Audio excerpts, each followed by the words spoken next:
My friend told me to kill him if he ever knocked on my door. I thought he was joking at first. We were sitting in my kitchen at 2 a.m., lights off, drinking some coffee because neither of us could sleep. He kept checking the windows like he expected something to be standing there. "If I ever show up at your place unannounced," he said, very calmly, "don't open the door." I laughed it off, thinking he was joking. He wasn't. "I'm serious," he continued. "If I knock, if I call, if I text you asking to come in, don't. And if I insist, if I sound desperate, you need to kill me." That's when I stopped smiling and laughing altogether. I was confused. Why would my friend that I've known for long tell me this? That's when he told me what happened up north. He'd gone hiking alone, deep into a stretch of forest that locals avoided. No trails, no markers, just trees that looked identical no matter how far you walked. On the third day, he realized something was following him, not stalking, but keeping pace.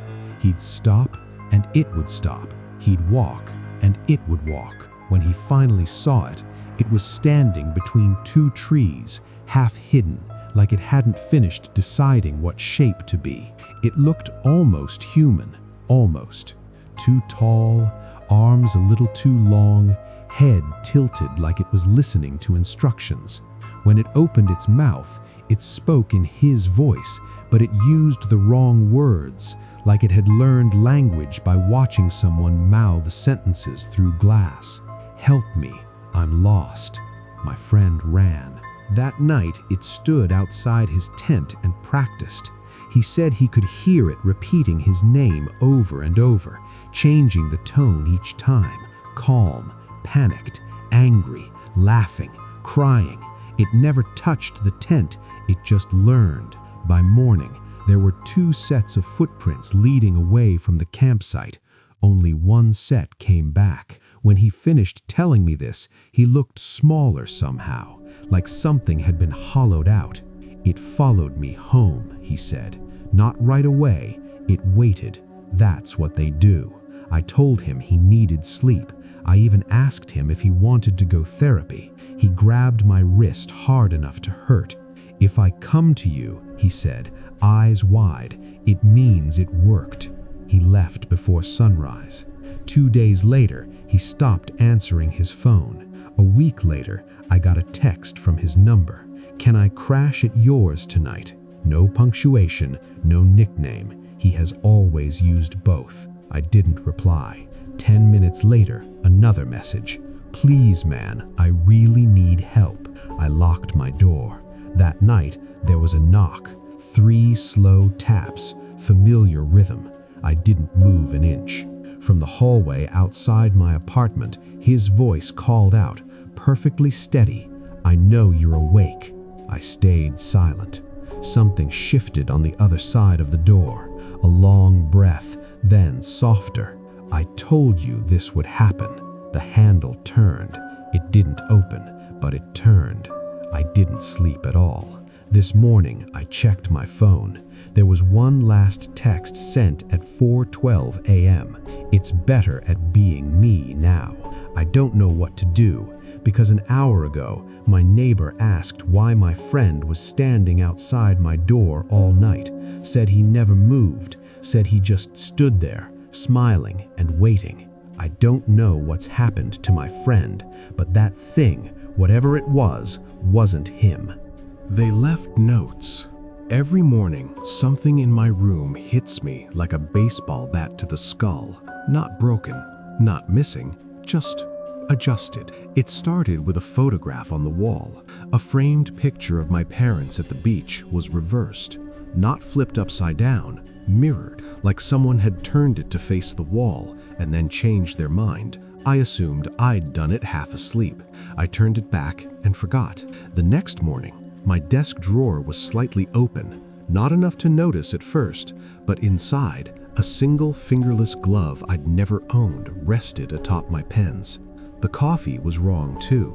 Same mug, same brand, but it tasted like burnt memory, like someone had brewed it from my recollection of yesterday rather than reality. By the end of the week, I started keeping notes. Monday, bathroom mirror smudged high beyond my reach. A hairpin balanced on the edge of the sink. I hadn't owned a hairpin in years. Tuesday, bedroom lamp moved closer to the bed. A small puddle of black liquid pooled under it. Coffee? Oil? Blood? I couldn't tell.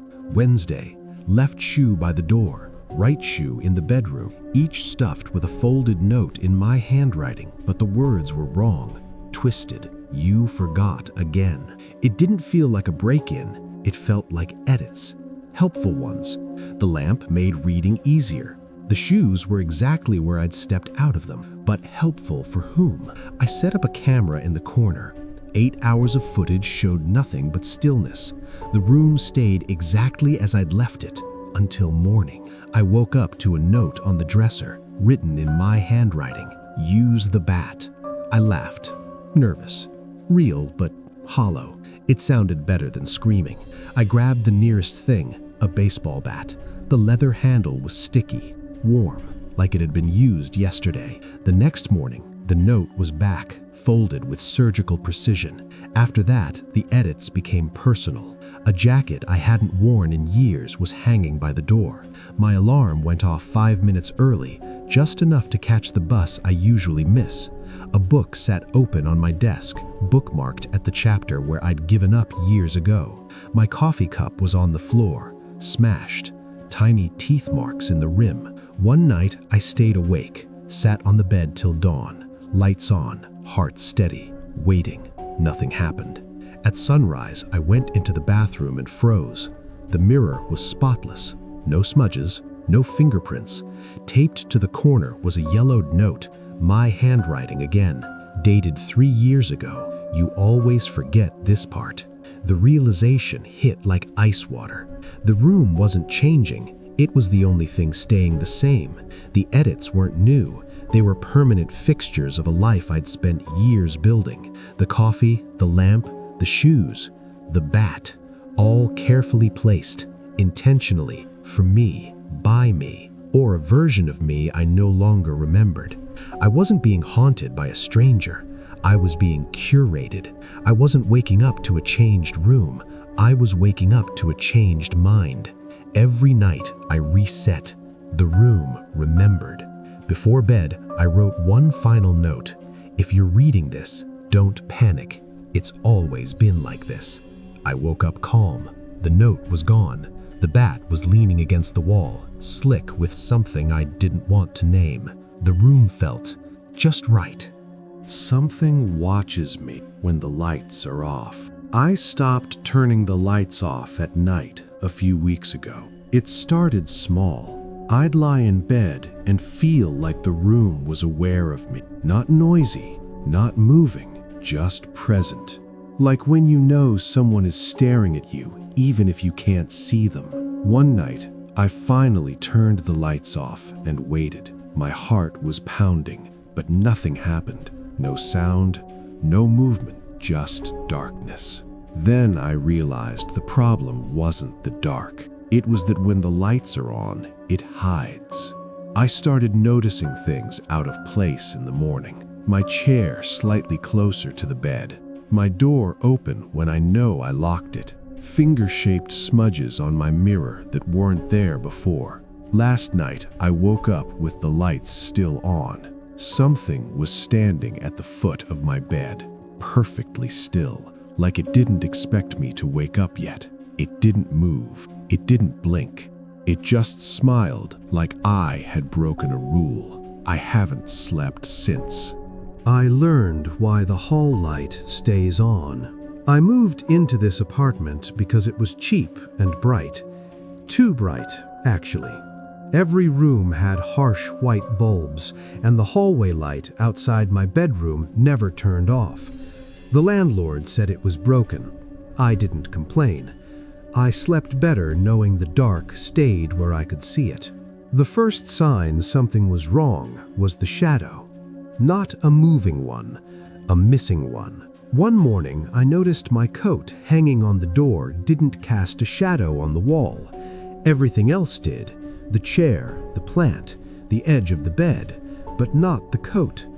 When I reached out and touched it, the shadow snapped back into place, like it had been holding its breath. I told myself it was the angle of the light. That night, I woke up to silence so complete it rang. The hallway light was still on, bleeding under my door. I watched it for a long time. Then the light dimmed. Not off, just lower. Something passed between the bulb and my door, slow, careful, as if it knew I was watching. The next day, the hallway light was bright again, normal, but my phone had a photo I didn't remember taking. It was a picture of my bedroom door from the hallway side. The timestamp said 3:17 a.m. I started leaving notes for myself. If the light dims, don't open the door. The notes began to move. Not far, just enough to notice. Sometimes they were folded when I'd left them flat, sometimes rewritten in my handwriting, but cleaner, more confident. One morning, I woke to a new note taped to my mirror. You sleep better when we can see you. That night, the power went out. Every light died at once, except the hallway. The bulb hummed softly, brighter than I'd ever seen it. I stood in my bedroom, frozen, watching the light spill inward as my door creaked open on its own. There was no shape, no figure, just a darker section of light standing where a person should be. It leaned closer. The hallway light flicked off. In the absolute dark, something brushed past me and whispered, not into my ear, but into my shadow, "Don't worry, you don't have to watch anymore." The power came back. The hallway light is still broken, still on. I don't sleep with my bedroom lights anymore. I stand in the doorway instead, facing the hall, making sure it knows I'm watching now. I noticed it because I couldn't fall asleep. The room felt off, not dangerous, intimate, like it was listening too closely. When I lay on my back, the ceiling seemed lower. When I turned on my side, the walls felt nearer. I thought it was anxiety until I heard the sound. Breathing. Not loud, not separate, perfectly timed with mine. I held my breath. So did the room. That was when I sat up and turned on the lamp. The sound vanished instantly. The walls looked normal again, flat, still, obedient. I laughed a little too hard and stayed awake until sunrise. The next night, I tested it. I lay down and slowed my breathing. The room followed. I breathed fast. It matched me. Shallow, panicked. I turned on the light. Silence. That's when I realized something worse than being watched. It wasn't watching me. It was practicing. The changes came slowly. The mattress felt warmer, like someone had just left it. The air grew heavier, thicker, harder to pull into my lungs. Sometimes I'd wake with pressure on my chest, not weight, but resistance, like the room didn't want to let the air go. One night, I woke unable to breathe at all. The room was breathing for me, deep, slow, wrong. I reached for the lamp. It took effort, like pushing through water. When the light snapped on, I collapsed, gasping, lungs burning. The next morning, my lamp was closer to the bed. Helpful. That night, I slept with the light on. The room didn't breathe. It waited. Now I'm exhausted. My eyes burn. My hands shake. I can't stay awake forever. And every time I blink, I feel the room inhale, getting better at it. It began with a missing minute. I checked my phone at 3:32 a.m., rolled over, closed my eyes. When I looked again, it was 3:34. No dreams.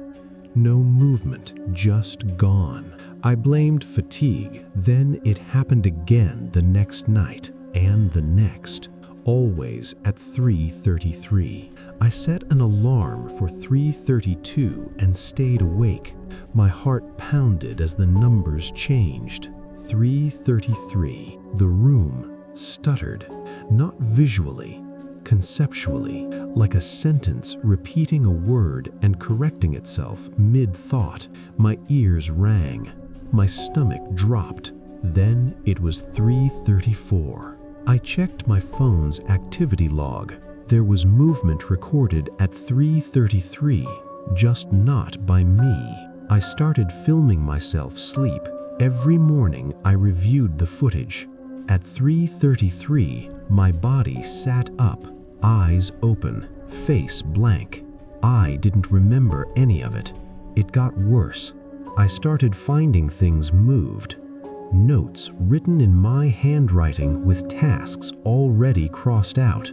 Emails sent while I slept.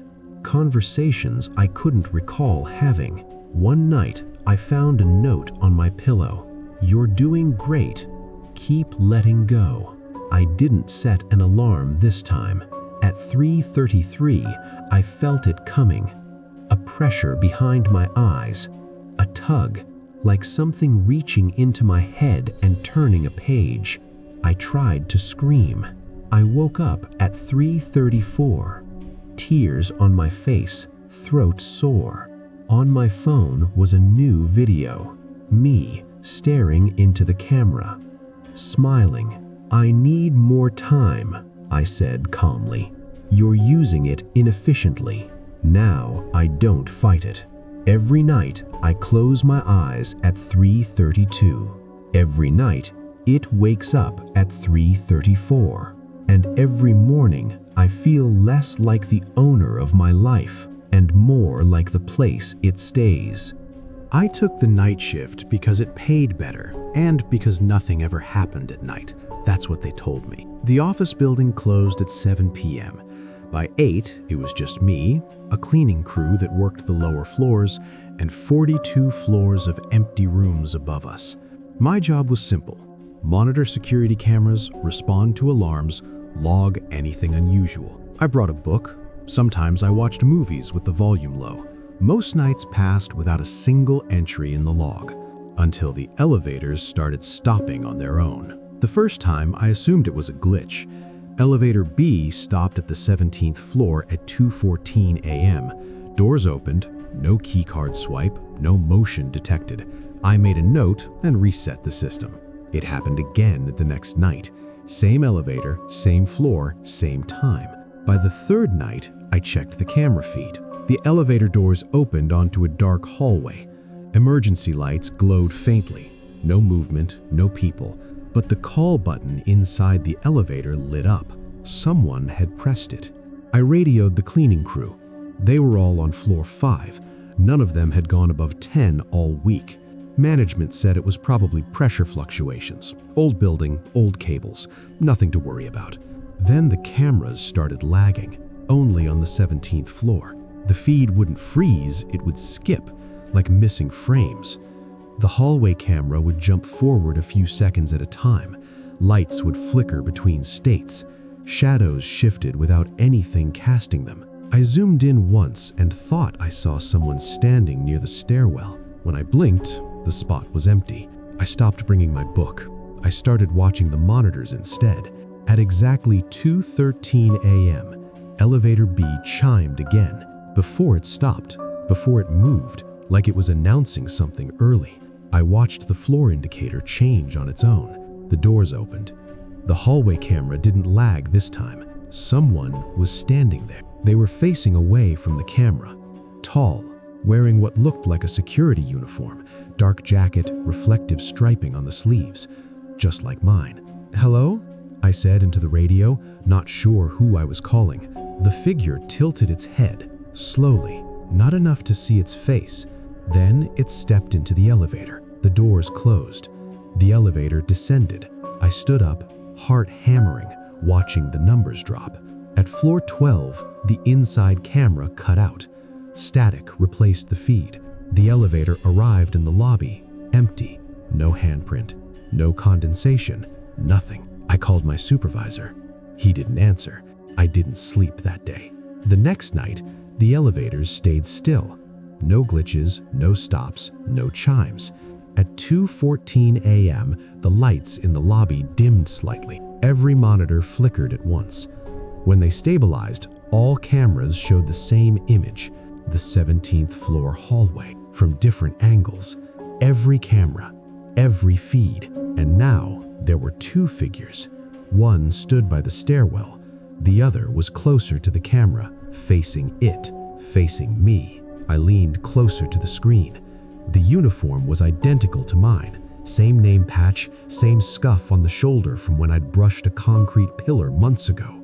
The face was wrong, not distorted, not monstrous, just unfinished, like someone had erased details they didn't need. The mouth moved. No sound came through the speakers, but the captions, auto-generated for accessibility, appeared at the bottom of the screen. "You're late." The other figure gestured towards the stairwell. The closer one raised a hand and waved. I backed away from the desk. The security room door handle rattled, once, twice, then stopped. A moment later, my radio crackled. My voice came through. Calm, professional. "Control, this is 17. Logging in." I didn't respond. On the desk, a new log entry printed automatically. Shift transfer, approved. The door handle turned. I ran. I don't remember getting to the parking garage. I don't remember driving home. I remember sitting in my dark apartment, uniform still on, watching my phone vibrate with missed calls from work. At 2:14 a.m., my phone received a message from an unknown number. "Thank you for training." I quit the next morning. Didn't go back, didn't answer their calls. Weeks passed. I started sleeping again. Last night, I woke up at 2:13 a.m. My bedroom light flickered. From the hallway outside my apartment, I heard an elevator chime, soft, polite, announcing a stop that shouldn't exist. Then my phone buzzed. A final message. "Don't worry, we only work nights." I haven't checked the time since.